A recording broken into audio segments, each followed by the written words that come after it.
So very warm welcome. तो हम जैसे कि कॉन्स्टिट्यूशन की सीरीज पढ़ रहे हैं और उसमें जो है हम part second of the Indian constitution पढ़ रहे हैं जो कि डील करता है सिटीजनशिप।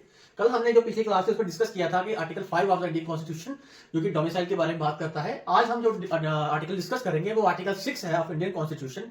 ये बेसिकली उन लोगों के लिए है जो कि पाकिस्तान से इंडिया में माइग्रेट हुए, उनको हम सिटीजनशिप कैसे मिल सकती है।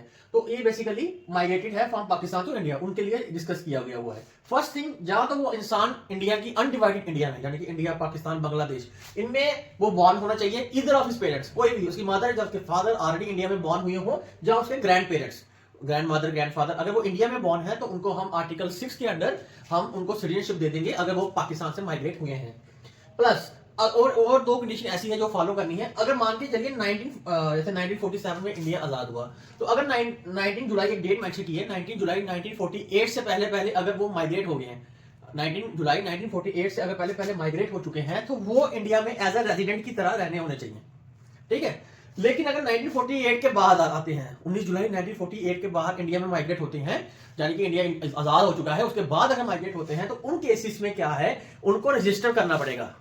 और रजिस्टर के लिए रजिस्ट्रेशन करने के लिए कम से कम 6 मंथ तक उन्हें इंडिया में एज अ रेजिडेंट रहना पड़ेगा।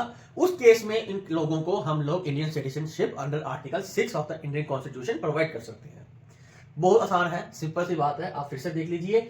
वो पर्सन जहाँ उसके पेरेंट्स, जहाँ उसके ग्रैंड पेरेंट्स बॉर्न हुए होने चाहिए, प्लस 19 जुलाई 1948 से अगर पहले पहले वो आ चुके हैं तो इंडिया में रहते होने चाहिए, रेजिडेंट होने चाहिए। अगर 19 जुलाई 1948 के बाद वो इंडिया में माइग्रेट होते हैं तो उनको 6 मंथ के लिए एज अ रेजिडेंट होना चाहिए और रजिस्ट्रेशन करवानी चाहिए, और रजिस्ट्रेशन के लिए कम से कम 6 मंथ तक उन्हें इंडिया के रेजिडेंट होने चाहिए, रहने चाहिए।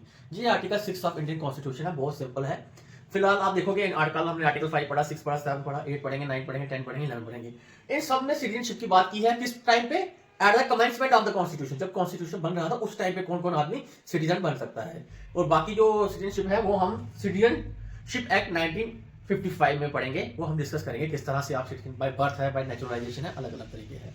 तो hope you like this video, like करो, शेयर करो और लोगों को शेयर करो, ताकि उन लोगों को भी हमारे संविधान के बारे में पता चल सके कि संविधान में क्या क्या लिखा हुआ है और संविधान के इस आर्टिकल में क्या क्या चीज मेंशन है। और ऐसा नहीं है कि कोई आप ऐसे डिटे रट्टा मार ली, कोई पेपर तो है नहीं है, सिंपल सी बात है। ये बीइंग इंडियन सिटीजन, आप इंडिया में रहते हो तो इंडिया में इंडिया जो चल रहा है वो कॉन्स्टिट्यूशन की वजह से चल रहा है, हर एक चीज। तो कॉन्स्टिट्यूशन में क्या क्या चीजें मेंशन है वो हमें एटलीस्ट पता होनी चाहिए, मोटा मोटा आइडिया पता होना चाहिए कि हमारे संविधान में ये भी लिखा हुआ है, ये भी लिखा हुआ है, ठीक है। तो लाइक करो और शेयर कर दो। Thank you.